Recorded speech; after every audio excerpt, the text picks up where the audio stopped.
Good evening, my Real News Midday TV family. Welcome back to the channel for another news update. And in the news this evening, JDF private among 3 dead after Molynes Road gun attack.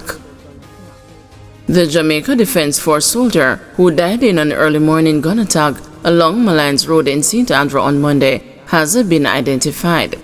The deceased army man is 26-year-old Private Fernando Wayne Dixon of a Greater Portmore St. Catherine address. 4 others were injured in the incident, in which 2 suspects also died. It is understood that about 4 a.m., Dixon was driving his Audi motorcar with 4 others aboard along Molynes Road when 2 gunmen rode up on a black motorcycle and opened fire on the soldier and other occupants of the Audi. The police said the soldier then used his vehicle to hit the men from the motorcycle, killing them on the spot. Private Dixon and the 4 passengers of his vehicle were rushed to hospital, where he died and the others admitted. The 2 suspects remain unidentified. They were both clad in full black clothing. The incident resulted in a section of Molynes Road being blocked to vehicular traffic during the morning rush hour. The scene has now been cleared. Residents protest the police killing of groundsman on Mountain View Avenue. Residents of Mountain View Avenue in St. Andrew are now protesting the fatal shooting of a groundsman at his home by police officers on Monday. The deceased has been identified as 55-year-old Eric Shakespeare. It is reported that officers entered Shakespeare's home after knocking and receiving no response. According to the police, Shakespeare pointed a gun at officers and was then fatally shot by the lawmen. The incident has since triggered a protest across the community and resulted in sections of Mountain View being blocked off.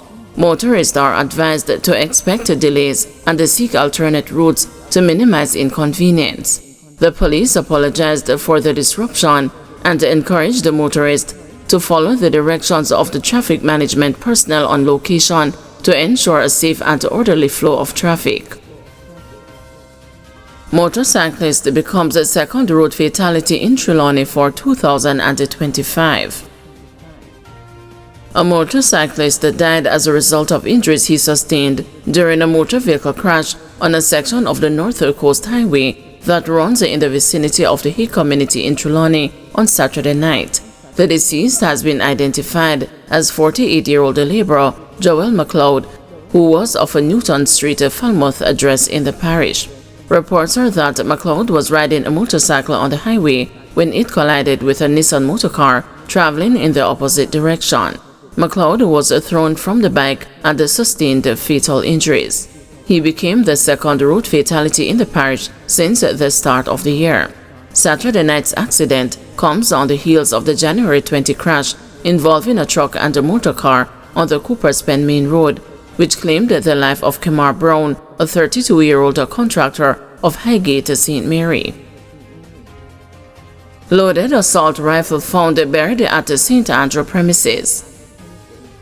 The St. Andrew South Police seized an AAC Honey Badger assault rifle with a magazine containing 95.56 rounds of ammunition during an operation on Crescent Road on Saturday.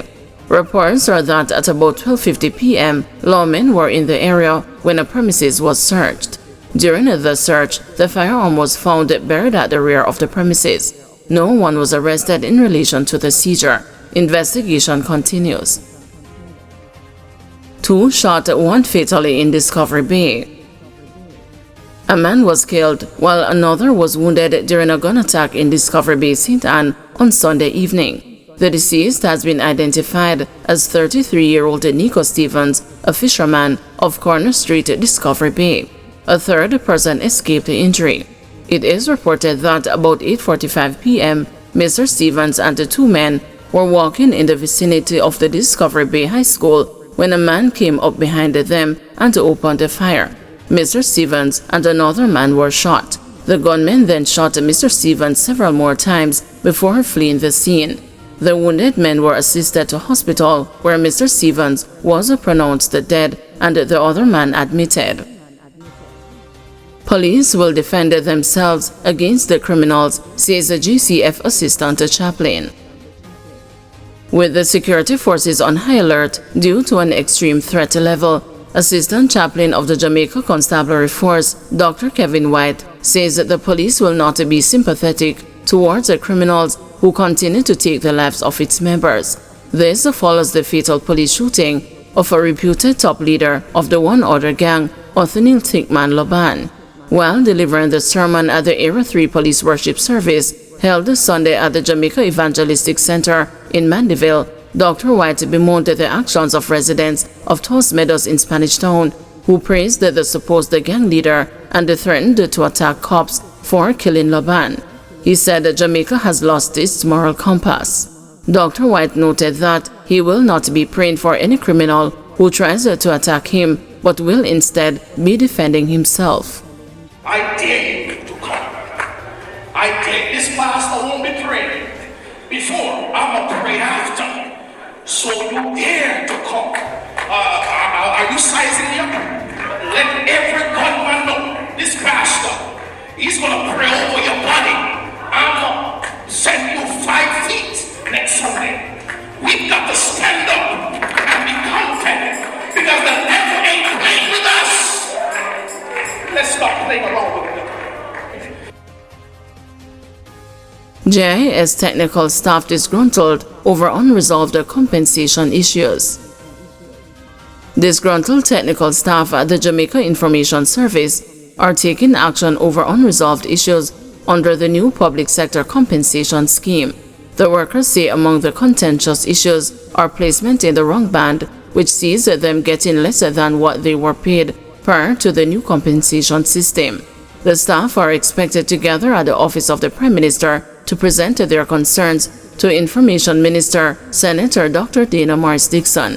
The Jamaica Civil Service Association, the union representing JIS workers, says that they have turned up for work, but it is unclear about further planned action.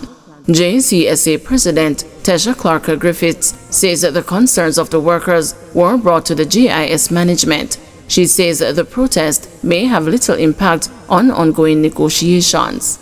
I don't know if the action will expedite it. What I know though is that the process to get the matters addressed have already been far advanced, and the GIS would have been integral in putting those matters forward to the Ministry of Finance and the TIU. We were in discussion with the management team as to how we can sort those matters out. When I had dialogue with the management team, who informed me that last week they would have met with the team and gave them updates as to where they are in the process. And I am told now that they had discussions with the Ministry of Finance on the matter. So I'm still waiting informally for the management team to respond to me what is happening now with the staff. Body of missing St. Thomas woman found. The body of a woman who had previously been reported missing was found in Golden Valley Seafort, St. Thomas on Monday morning. The deceased is 28-year-old Roshni Bondfield, otherwise known as Denisha, of a Golden Valley address. The semi-nude body was found in bushes about 10:30 a.m. with wounds to the forehead. She was reported missing at the Seaforth police station on Sunday around 7 p.m. She was last seen leaving her home about 3 p.m. that same day. Kingston man suspected to have drowned in Portland.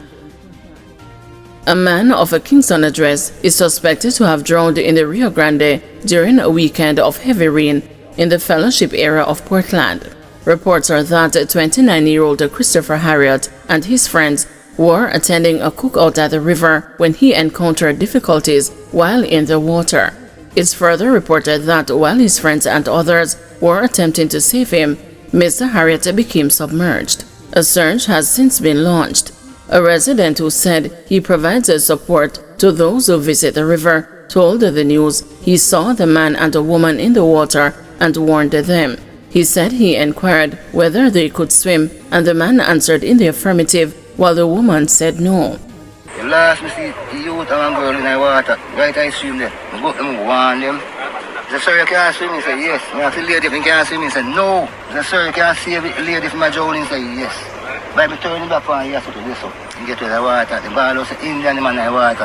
With our search, some take me off a search, and go up in the blue water, dive a search, the water dark, I'm not find him. This man for the again, in the first day, with our search, we walk down, feel the water, down, come dry, come up back.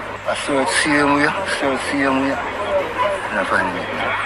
Is he the from? Man is tough, yeah. Just that. The man is tough. Thank you everyone for watching. See you tomorrow morning at 6 a.m. for another news update.